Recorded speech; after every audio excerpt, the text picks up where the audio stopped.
கருப்பன் தொட்டு வச்ச காரியம் வெற்றியில தான் முடியணும். கருப்பனை நம்பு. இந்த கருப்பு சாமி வாக்கு கொடுத்தா கொடுத்ததுதான்.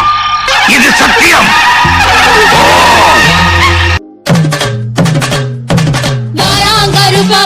கருப்பா